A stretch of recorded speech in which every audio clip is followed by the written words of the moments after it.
Se ha hecho público un comunicado del Movimiento de Bases para el Rescate Nacional del Partido Revolucionario Democrático. Entre otras cosas, critica que mientras el gobierno actual trabaja para impulsar su hoja de ruta, el actual Comité Ejecutivo del PRD, gran responsable de la derrota electoral de mayo del 2024, se aferra a sus cargos y bajo un prisma eminentemente electorero propone un calendario para la renovación de la dirección del PRD que abarcaría 3 años y se complementaría con un colaboracionismo con el gobierno actual en una suerte de oposición leal, lo cual dejaría al partido sin ninguna opción para jugar su papel en la lucha política junto al movimiento popular y sin posibilidades de liderar un proyecto de poder en la sociedad. Bajo este escenario es fácil prever en el horizonte de la sociedad panameña y del movimiento popular el desarrollo de duras batallas y fuertes jornadas de lucha. Es por ello que es indispensable que el torrijismo asuma el gran reto de modernizarse, actualizarse y restablecer sus alianzas con la sociedad y sus principales actores, orientando y haciendo suyas las aspiraciones de las nuevas generaciones, sin renunciar a nuestros valores y principios. Por ello hacemos un llamado a la militancia del Partido Domar a organizarnos y exigir un proceso de renovación de liderazgo que nos permita definir el nuevo rumbo del partido, refiriendo específicamente al PRD. Flor, pero tienes ahí a Pedro Miguel González. Pedro Miguel González telefónicamente. Hola. Hola, ¿cómo están? Buen día, gracias por la entrevista y saludos a toda la audiencia. ¿Cómo no? Oye, Estamos escuchándote, pero tienes que acercarlo al micrófono, porque lo tienes ahí. ¿Cómo? Pedro Miguel, antes que nada, antes de entrar en el tema del comunicado, yo quisiera preguntar, porque entiendo que usted fue observador en las elecciones presidenciales de Venezuela. ¿Qué pudo observar? Porque al parecer todo el mundo ha observado que hubo un fraude monumental, escandaloso, incluso las actas ya están presentadas en la OEA, las actas que tuvo que recopilar la oposición, porque hasta ahora el gobierno no ha mostrado ninguna acta, no ha sido capaz de mostrar ningún acta. Bueno, mira, nosotros, dadas las circunstancias que se presentaron al día siguiente de las elecciones, se aceleró el proceso de salida pues, del grupo de observadores. Debo aclarar que nosotros no fuimos invitados ni por el gobierno ni por ningún partido político, fuimos invitados por el Consejo Nacional Electoral, que viene a ser el papel, o jugar el papel institucional que juega el Tribunal Electoral acá en Panamá. Bueno, lo que observamos es que hubo una movilización masiva del pueblo venezolano, en paz, en armonía, mucha confianza, porque nos reunimos principalmente con líderes de los partidos de oposición. O sea, sí nos reunimos también con dirigentes del Partido Socialista Unido de Venezuela, o sea, que respaldan al presidente Maduro, pero también con dirigentes de los otros partidos políticos, incluyendo de partidos de la alianza que respaldaban a Edmundo González. Y hubo algo que nos llamó mucho la atención, y es que todos los partidos políticos, todos los actores con los que nos reunimos, confiaban plenamente en el sistema establecido, es decir, en el sistema de votación electrónico, de la manera ágil en que en efecto debía desarrollarse, y como en efecto pudimos corroborar el día de la elección. Ustedes salieron anticipadamente, o sea, se fueron al día siguiente, sí. Bueno, es que sí sabes que hubo al día siguiente, porque como el resultado se dio sin ninguna corroboración, mira, el sistema venezolano puede ser muy eficiente, muy eficaz y generar mucha confianza en su legitimidad. Sin embargo, tienen una falencia que no tenemos nosotros acá, y es que acá nosotros tenemos un sistema de transmisión extraoficial de resultados que va en tiempo real, brindando la información a la sociedad. De eso carece el sistema venezolano. Bueno, pero la pregunta clave es, en tu opinión como observador, ¿también hubo fraude o es percepción? Mira, yo no podría anticiparme a decirte si hubo fraude o no, porque tendría que tener elementos reales para determinarlo. Lo que sí sé es que hubo un resultado que se presentó a la faz del país y del mundo sin que hubiese mecanismos como los que tenemos acá en Panamá, que te permiten ver en tiempo real lo que está ocurriendo. O sea, que es como un resultado que se presentó sin la certeza de que en efecto este había sido el resultado. Pero no podría yo decirte a ti si hubo fraude o no hubo fraude. Bueno, entremos ahora en el detalle del comunicado del movimiento de base para el rescate nacional. De bases para el Sí, rescate. mira, este es un movimiento que se creó con dirigentes de todas las áreas de organización, no solo del partido, sino también gente amplia, incluso hasta independientes, porque sus aspiraciones van mucho más allá incluso de lo que es el tema del torrijismo, de la dirección del partido, sino que se propone también establecer mecanismos de alianza con organizaciones sociales que no necesariamente tienen que ser ni miembros del partido ni siquiera torrijistas, pero sí tener afinidad desde el punto de vista conceptual de los propósitos, los objetivos que queremos lograr en la sociedad panameña. Surgió el 29 de octubre del año 2022 y nos permitió participar con el respaldo de estos dirigentes, aquellos que militan dentro del partido en las primarias del 2023. En esta ocasión, ante la manifestación institucional del PRD de establecer una hoja de ruta que a nuestro juicio representa una burla a lo que se había venido planteando en las instancias del partido, hubo una reunión a finales del mes de julio, principios del mes de agosto, del Consejo Directivo Nacional en el que se presentó una hoja de ruta que culminaba con la celebración de un congreso ordinario, es decir, el congreso que debe desarrollarse cada 5 años, en esta ocasión anticipado, dada las circunstancias de la derrota catastrófica que sufrimos en las últimas elecciones, para el mes de noviembre del año 2025. Cuando eso se planteó, hubo tranquilidad dentro de las filas del partido porque todo el mundo pensó que en efecto la dirección del partido estaba siendo consecuente con la realidad que vivimos. Sin embargo, se presentan ahora con una hoja de ruta en la que plantean que van a renunciar, cosa que no ha ocurrido, por cierto, pero que se va a hacer efectiva en septiembre del año 2025 para elegir a un CEN transitorio, figura que no existe. No existe en el estatuto del partido la figura de un CEN transitorio. Lo que existe es un mecanismo para reemplazar a miembros de la dirección del partido que hayan renunciado a un mecanismo que hemos utilizado en el pasado, pero para culminar el periodo de un congreso ordinario. Es decir, la figura de CEN transitorio que ellos están planteando no existe, y este CEN transitorio tendría la responsabilidad de organizar el congreso ordinario del año 2027. Es decir, ellos pretenden alargar los tiempos, mantener los tiempos de la reestructuración del partido hasta por lo menos mayo del 2027, pudieran incluso alargarlo como ha ocurrido en el pasado, lo que conllevaría a tener una dirección política afín a la actual, porque ellos sienten que tienen el control del directorio nacional del partido. Ya se habla de figuras muy cercanas a Benicio Robinson y a otros dirigentes del Comité Ejecutivo Nacional para que los reemplazaran a ellos transitoriamente. Y entonces ir a un congreso en el año 2027. Y lo que nosotros estamos planteando es que primero tenemos una dirección política derrotada, fracasada, de la manera más rotunda que hemos tenido en la historia de 45 años de partido. Y se aferran a mantenerse en la dirección del partido. Pero además con la condición de que no están jugando su rol de partido de oposición, sino que son el partido bisagra del actual gobierno. Y vienen situaciones de mucha tensión social, como por ejemplo el tema de la seguridad social, pero pudiéramos hablar de otros temas que tienen que ver con el estado de cosas que vive Panamá desde hace ya varias décadas, que hay que superar y que ponen a la clase política, como en efecto ocurrió en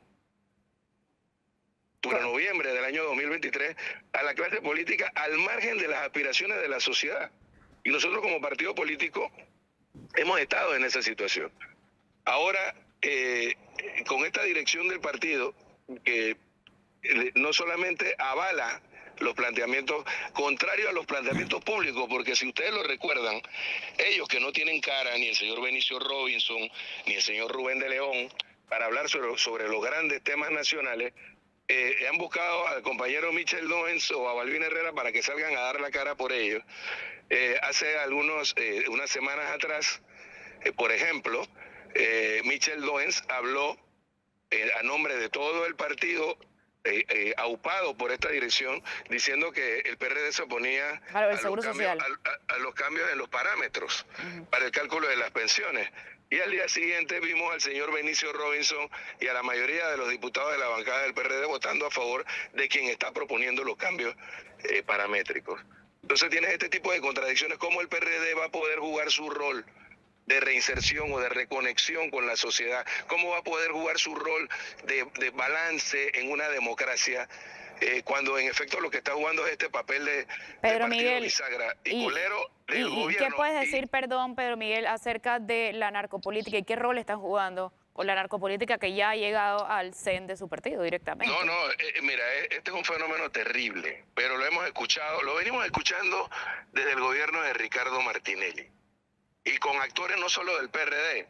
Recientemente han habido actores del PRD que han sido vinculados, pero lo hemos visto del Partido Panameñista o del Partido Cambio Democrático, es decir, los grandes partidos de Panamá, y seguramente puede estar inserto en todas las organizaciones políticas e incluso algunas de las independientes. Sin embargo, tú no ves acciones concretas por parte de las instituciones del Estado para ponerle fin a esta situación. Yo considero que es algo penoso, vergonzoso para Panamá, para la clase política y especialmente en el caso del PRD, para el PRD, que es algo que hay que superar. Y una de las tantas reformas que tendríamos que hacer al estatuto del partido es establecer condiciones especiales para que tengamos una representación electoral a todos los niveles que pueda evitar que personas vinculadas a este tipo de actividades terminen representando al partido. Pero volviendo a lo que te decía hace un rato, lo que está ocurriendo es que el PRD es el que le da la mayoría al gobierno en la Asamblea Nacional. En lugar de jugar el papel de conducción por su experiencia de lo que pudiera ser una oposición madura, responsable, conectada con las aspiraciones de la sociedad, esa sociedad que mayoritariamente votó por un cambio y que le dio ahora, por ejemplo, a los partidos o al movimiento independiente una representación que nunca antes había tenido. Si el PRD se conectara, por ejemplo, con estos nuevos dirigentes que han emergido de la sociedad, con ese tipo de aspiraciones, no tendríamos lo que estamos viendo en este momento, tendríamos un mayor balance en un montón de decisiones, y quizás el presidente de la República habría tenido mucho más cuidado al momento de hacer la designación, por ejemplo, para el Procurador General de la Nación. Ahora tenemos al abogado personal de José Raúl Mulino. O sea, el único mérito que le vemos al señor Luis Gómez hasta ahora, bastante o poco conocido, es haber sido el abogado que sacó de la cárcel a José Raúl Mulino. Ese es su mérito para llegar a ser Procurador General de la Nación. Queremos ver cuál va a ser el papel del PRD en la Asamblea Nacional. ¿Cuál va a ser el papel de los diputados independientes?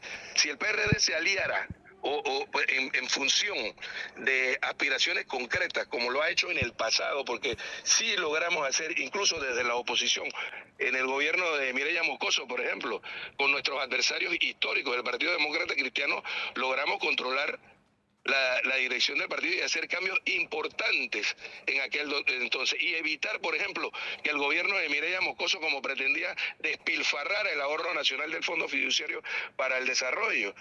Lo logramos aliados con la democracia cristiana, que habían sido nuestros adversarios. Ahora no es que nosotros seamos los aliados de los partidos independientes, pero pudiéramos jugar un rol mucho más proactivo, Pedro, estando desde la oposición y generando los balances, y pudiera el país tener mucho mejores resultados en las decisiones que tome el actual gobierno. Está bien lo que dice de gobierno, pero es que veo al PRD aliado no solamente con los partidos de gobierno, lo vemos aliado con el panameñismo, lo vemos aliado con CD, lo vemos aliado con todos los partidos políticos. O sea, no hay partido de oposición. Mira, algo que no han entendido los partidos políticos en términos generales, porque la barrida del 5 de mayo no fue al PRD solamente. Mira el resultado del señor Rux, con los dos grandes partidos después del PRD, lo más grande, el panameñismo y el Partido Cambio Democrático, y obtuvo un resultado muy parecido al que obtuvimos nosotros.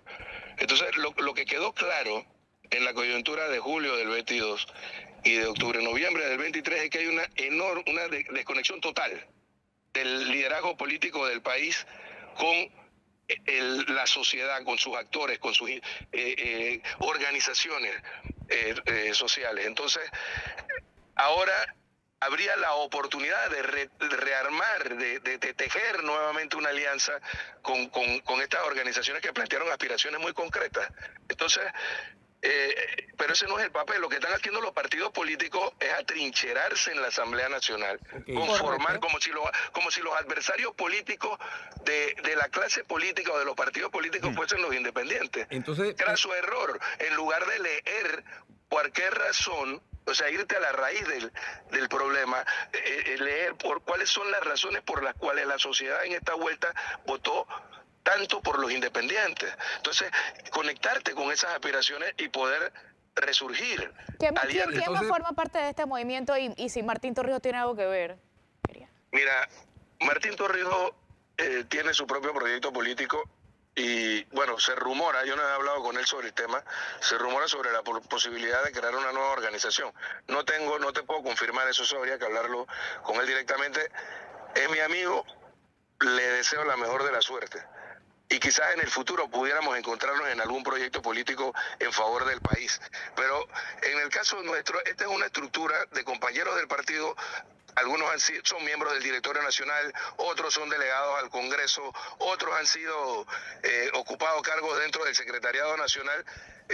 Y es una estructura básicamente de cuadro hasta este momento. Okay, pero Miguel, nuestro propósito en este momento es estimular primero, en primera instancia, los miembros del Directorio Nacional del partido, que son 310 compañeros.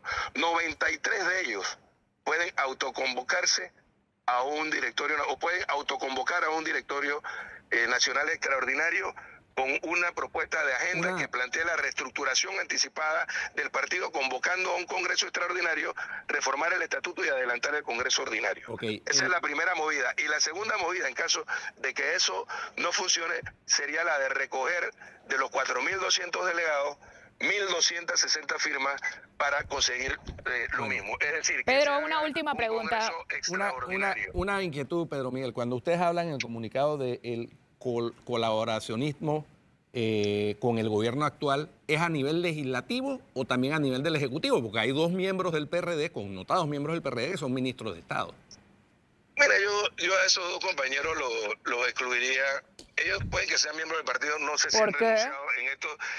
No, yo los excluyo porque ellos, ninguno de los dos, aunque han sido miembros incluso de la dirección del partido, ninguno de los dos están actuando por el partido o a nombre del partido, sino a título personal. Le corresponderá al PRD, con una verdadera dirección política, tomar decisiones sobre las actuaciones de esos dos compañeros. Ok, solamente me queda con una duda antes de, porque es que casi que no me pude concentrar en lo que habíamos hablado. Estábamos hablando de las bases del Movimiento de Rescate Nacional, porque decías que no podías asegurar que hubo fraude. Y lo del Centro Carter, ¿qué? Tú quieres volver a ver, bueno, ellos tienen información con la que nosotros no contamos. Si tú la tienes, te lo agradezco que me la pases. Ipso facto. Yo no la tengo. Ya está en tu chat. Dale. Muchas gracias. Mándasela para que la tenga. En este instante, y ya se mandó. Listo. Tenemos una pausa, ya regresamos aquí en Cuarto Poder.